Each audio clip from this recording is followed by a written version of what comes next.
Ils sont 10 millions de touristes chaque année à visiter Seattle. Et à l'occasion du premier vol entre Tahiti et cette ville de l'État de Washington, quelques Polynésiens ont fait le déplacement. Seattle, une ville pleine de distractions. Natacha Silagi et Mirko Vonfou ont pu se rendre en haut d'un magnifique panorama, la tour Needle, un site incontournable. Regardez plutôt. Isabelle et Patrick ont choisi Seattle pour se ressourcer. Comme plus de 2,5 millions de visiteurs chaque année, ils s'offrent un petit tour en hauteur grâce à la fameuse tour Needle du centre-ville, 185 mètres de haut, pour découvrir Seattle et ses 900 000 habitants autrement.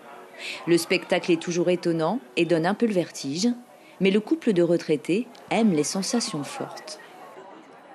On aime partir à l'aventure comme ça. On aime bien voir de nouveaux endroits. Je ne sais pas si on reviendra, mais en tout cas, pour le moment, c'est bien. Qu'est-ce qui change par rapport aux autres villes américaines que vous connaissez déjà ?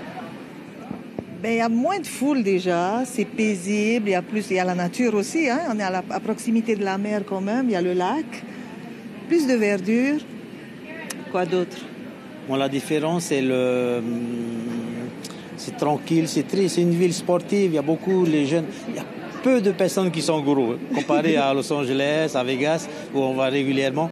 Pas de vacances à Seattle sans faire un tour au cimetière, car s'il existe un mémorial dédié au guitariste Jimi Hendrix, l'acteur star Bruce Lee est enterré ici avec son fils. Les visiteurs viennent se recueillir sur leur tombe pour se rappeler ses films. Lui, il est mort à 33, oui. Oui, et le fils, 28 ans à peu près, c'est ça ? Ouais. Ils vivaient tous les deux à Seattle. À Seattle, voilà. Et ça, on le découvre. On ne savait pas qu'ils vivaient à Seattle. On ne savait pas qu'ils étaient ici, qu'ils sont enterrés ici à Seattle. C'est quelqu'un de notre époque, ça. On a vu tous ces films, c'est formidable. On est content d'avoir vu la tombe de Bruce Lee, en tout cas. Plus de 730 000 habitants à Seattle, mais pas de foule dans les rues. Isabelle et Patrick ne voulaient pas non plus passer à côté de Chinatown et de ses bons restaurants chinois. Ça rappelle un peu la Polynésie dans l'assiette.